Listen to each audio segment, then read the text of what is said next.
अस्सलामु अलैकुम। एक रोज शोहर ने पुरसुकून माहौल में अपनी बीवी से कहा कि बहुत दिन गुजर गए हैं, लेकिन मैंने अपने घर वालों से और उनके बच्चों से मुलाकात नहीं की, इसीलिए मैं उन सब को घर पर जमा होने की दावत दे रहा हूँ। तुम कल दोपहर को अच्छा सा खाना तैयार कर लेना। तो बीवी ने गोलमोल अंदाज से कहा कि इंशाअल्लाह ज़रूर। अगली सुबह शोहर अपने काम पर चला गया और दोपहर 1 बजे घर वापस आया तो उसने अपनी बीवी से पूछा, क्या तुमने खाना तैयार कर लिया है? मेरे घर वाले 1 घंटे के बाद आ जाएंगे। तो बीवी ने कहा, नहीं, मैंने अभी नहीं पकाया, क्योंकि तुम्हारे घर वाले कोई अनजान लोग तो है ही नहीं, लिहाजा जो कुछ घर में मौजूद है वही खा लेंगे। शोहर ने कहा कि अल्लाह तुम्हें हिदायत दे, तुमने मुझे कल ही क्यों नहीं कहा कि मैं खाना तैयार नहीं करूँगी? वो लोग 1 घंटे के बाद पहुँच जाएंगे, फिर मैं क्या करूँगा? तो बीवी ने कहा, उनको फ़ोन करके माजरत कर लो, इसमें ऐसी भी क्या बात है? वो लोग तो कोई गैर नहीं हैं, आखिर तुम्हारे घर वाले ही तो हैं। शोहर नाराज होकर गुस्से में घर से निकल गया।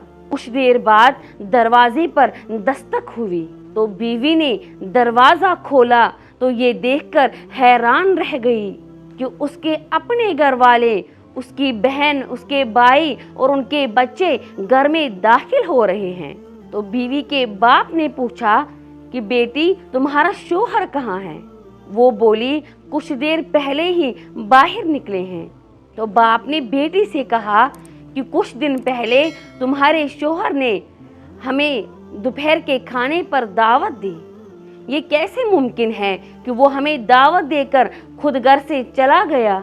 ये बात सुनकर बीवी पर तो गोया बिजली ही गिर गई। तो उसने परेशानी की हालत में हाथ मलना शुरू कर दिए, क्योंकि घर में मौजूद खाना उसके अपने घर वालों के लिए किसी भी तौर पर लायक नहीं था।